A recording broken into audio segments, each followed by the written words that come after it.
അവരുടെ ഒരു രൂപ കിട്ടാനായിട്ട് പാടാണ്. ഇത് എല്ലാം നമ്മൾ ഈ ജനനത്തിനും മരണത്തിനും ഇടയ്ക്ക് കാട്ടിക്കൂട്ടുന്ന കുറേ കോപ്രായങ്ങൾ മാത്രമാണ്. അതിൻ്റെ ഇടയിൽ ആരുടെയൊക്കെയോ പിടിച്ചു പറിക്കുന്നു, ആരുടെയൊക്കെയോ കൊടുക്കുന്നു. അതിൻ്റെ ഇതൊക്കെ നമ്മളിവിടെ തന്നെ, പക്ഷെ ബാക്കി ഇതിൻ്റെ എല്ലാം ചെയ്യുന്നതിൻ്റെ ആ ഒരു ഇതെല്ലാം നമ്മളിവിടെ വെച്ചിട്ട് നമ്മൾ കൊണ്ടുപോകുന്നത് നമ്മൾ ചെയ്യുന്നതിൻ്റെ കർമ്മ എന്നൊരു ഫലം മാത്രമേ നമ്മൾ കൊണ്ടുപോകത്തുള്ളൂ.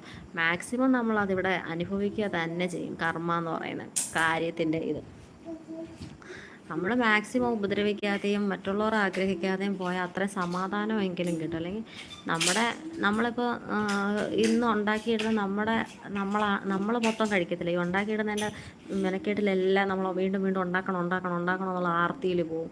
ഇത് അടുത്ത തലമുറയിൽ ഒരു ഇതും ഇല്ലാത്തവരായിരിക്കും വന്ന് കിടന്ന് അനുഭവിക്കുന്നത്. പക്ഷെ അതിൻ്റെ കർമ്മഫലം ആരനുഭവിക്കണം? നമ്മൾ തന്നെ കൊണ്ടുപോയേ പറ്റത്തുള്ളൂ. അതുകൊണ്ടാണ് നമ്മൾ ഈ ആവശ്യമില്ലാതുള്ള ഇത് മറ്റുള്ളവരെ ഉപദ്രവിക്കുക. നമുക്കുണ്ടെങ്കിൽ നമുക്കുണ്ട്, അങ്ങനെ ജീവിക്കുക. അല്ലാതെ മറ്റുള്ളവരെ പിടിച്ചു വാങ്ങിയും മറ്റുള്ളവരെ ഉപദ്രവിച്ചും കള്ളത്തരം പറഞ്ഞും ജീവിക്കുന്ന അതൊരു ജീവിതമല്ല. അങ്ങനെ ഒരുപാട് അബദ്ധം പറ്റി. പക്ഷെ അതിലൂടെ എനിക്ക് സംസാരിക്കാൻ അറിയത്തില്ലെങ്കിലും ഇതിലൂടെ വന്ന് കുറേ ഇതൊക്കെ കാണിക്കാനും കുറേ കോമഡി അങ്ങനെയൊക്കെ കാണിച്ച് എൻ്റെ മനസ്സിനെ ഞാൻ തന്നെ സ്വയം തൃപ്തിപ്പെടുത്താൻ തുടങ്ങി. അങ്ങനെയാണ് ഞാൻ ഈ സോഷ്യൽ മീഡിയ യൂസ് ചെയ്യാൻ തുടങ്ങിയത്. ആദ്യമൊക്കെ ഭയങ്കര എതിർപ്പായിരുന്നു. പിന്നെ പക്ഷേ നമ്മളെല്ലാവരും പറയുന്ന അവിടെ ഇരുന്ന് കേട്ടോണ്ടിരിക്കാനേ പറ്റത്തുള്ളൂ. നമ്മളെങ്ങും എത്തത്തില്ല. അപ്പോൾ പിന്നെ ഞാൻ ആരും പറയുന്ന അങ്ങനെ കേൾക്കാൻ നിൽക്കാതായി. അപ്പോൾ എനിക്ക് സ്വയം എൻ്റെ മനസ്സിനകത്ത് എന്ത് തോന്നുന്നോ അത് ചെയ്യാൻ തുടങ്ങി. അങ്ങനെയാണ് ഞാൻ ഈ FB പിന്നെ ഇത് യൂട്യൂബ് ഇതൊക്കെ യൂസ് ചെയ്യാൻ തുടങ്ങിയത്. നമ്മുടെ മനസ്സിന് സന്തോഷം കിട്ടും. പിന്നെ നമുക്ക് നമ്മളെ അറിയാമല്ലോ, അതുമാത്രം മതിയല്ല. നമ്മൾ മറ്റുള്ളവരെ ബോധ്യപ്പെടുത്തി ജീവിക്കണം. അല്ലെങ്കിൽ ഇങ്ങനെ ഇതൊക്കെ യൂസ് ചെയ്യുമ്പോൾ പൊതുവെ നമ്മുടെ നാട്ടിൽ ഏറ്റവും കൂടുതൽ നമ്മുടെ ബന്ധുക്കളുമായിരിക്കും പറയുന്നത് നമ്മൾ അങ്ങനെയാണ് ഇങ്ങനെയാണ്, ഇപ്പം കാണിക്കുന്ന നോക്ക് അവളിങ്ങനെയാണ് എന്നൊക്കെ പറഞ്ഞിട്ട്.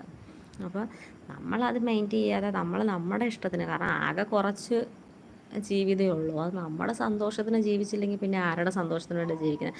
നമ്മൾ മറ്റുള്ളവർക്ക് വേണ്ടി ജീവിക്കാൻ തുടങ്ങിയ അങ്ങനെ തന്നെ ജീവിച്ചങ്ങ് പോകും. നമ്മുടെ സന്തോഷം ഒരിക്കലും നമുക്ക് കണ്ടെത്താൻ പറ്റില്ല. മറ്റുള്ളവർക്ക് വേണ്ടി ജീവിച്ച് നമ്മൾ പിന്നെ ഒന്നും ആവാതെ നമ്മൾ പോകത്തതേ ഉള്ളൂ. അതിനേക്കാൾ നല്ല ഒരു ദിവസം നമുക്ക് വേണ്ടി ഒന്ന് ജീവിച്ച് നോക്കിക്കേ. അവിടെ നമുക്ക് നമ്മുടെ സന്തോഷം കണ്ടെത്താൻ പറ്റും. ഞാനും ഇപ്പം മക്കളെയൊക്കെ നോക്കണം. അമിത സ്നേഹമാവരുത്.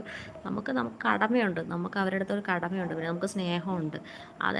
അത് മാത്രമേ നൽകാവൂ. ഓവർ സ്നേഹവും ഓവർ കടമയല്ല. എനിക്ക് പിള്ളേർക്ക് വേണ്ടി മാത്രം ജീവിക്കണം, അങ്ങനെയാണ് ഇങ്ങനെയാണെന്ന് പറഞ്ഞാൽ നമ്മൾ നമുക്ക് വേണ്ടി ജീവിക്കാൻ മറക്കും. നമ്മളിപ്പോൾ വീട്ടുകാർക്ക് വേണ്ടി ജീവിക്കുന്നു, അവർക്ക് വേണ്ടി മാത്രമേ നമ്മൾ ജീവിക്കത്തുള്ളൂ. നമുക്ക് വേണ്ടി ജീവിക്കത്തേ ഇല്ല. ഇതെല്ലാം നമുക്ക് ഇതെല്ലാം മനസ്സിലായി വരുമ്പോഴത്തേക്കും നമ്മുടെ നല്ല പ്രായം എല്ലാം കഴിയും. അപ്പോഴത്തേനും നമുക്ക് എങ്ങും പോകാനോ അല്ലെങ്കിൽ നമ്മൾ എന്തെങ്കിലും ചെയ്യാനോ ഒന്നും പറ്റത്തില്ല. അപ്പം ഏറ്റവും കൂടുതൽ ഈ വീട്ടിൽ ഒരുപാട് സ്ട്രെസ് അനുഭവിച്ചിരിക്കുന്ന കുറേ വീട്ടമ്മമാരുണ്ട്. ജോലിക്കൊന്നും പോകാതെ വീട്ടിലെ കാര്യങ്ങളും നോക്കി നിൽക്കുന്ന എന്നെ പോലുള്ള വീട്ടമ്മമാർ, അവരാണ് കൂടുതൽ ഇതാക്കുന്നത്. അപ്പം നിങ്ങളുടെ സന്തോഷങ്ങൾ എന്താണോ അതിപ്പം നമ്മളെ മനസ്സിലാക്കി വേറെയുള്ള രീതിയിലൊന്നും പോകാതെ നമ്മളെ സോഷ്യൽ മീഡിയയൊക്കെയാണ്, ഇതിനകത്ത് പലരും പല സ്വഭാവക്കാരാണ്. നമ്മളതൊക്കെ നോക്കി കൂടുതൽ നമ്മൾ ഇതിനകത്തുള്ള ഈ മെസ്സഞ്ചർ അങ്ങനെയുള്ള കാര്യങ്ങളൊന്നും യൂസ് ചെയ്യാതിരിക്കുക.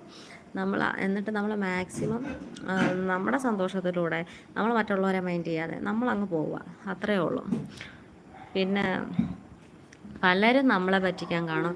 ഏറ്റവും കൂടുതൽ സംസാരിക്കുന്ന ആളുകൾ, അവരെയാണ് സൂക്ഷിക്കേണ്ടത്. ഏറ്റവും കൂടുതൽ സംസാരിച്ച് എല്ലാം അറിയാം, എല്ലാം പക്കാണ് എന്ന് പറയുന്ന ആൾക്കാർ, അവർ പറ്റിക്കാൻ യാതൊരു മടിയില്ലാത്ത ആൾക്കാരാണ്. നമ്മളെ വാക്കിലൂടെ വീഴ്ത്തും. പിന്നെ അങ്ങനെ 2 പേരെ കണ്ടോളൂ. ഒരാൾ ഒരു ലൈക്ക് അടിച്ചിട്ടുണ്ട്.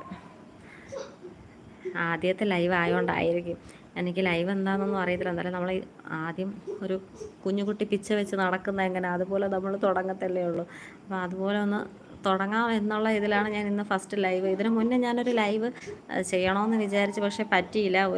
ഉള്ളിലൊരു ഭയം, ലൈവിൽ വന്നാൽ എങ്ങനാണെന്നോ ഏതാണെന്നോ അറിയത്തില്ലല്ലോ. അപ്പോൾ അതുകൊണ്ട് ഒരിക്കലും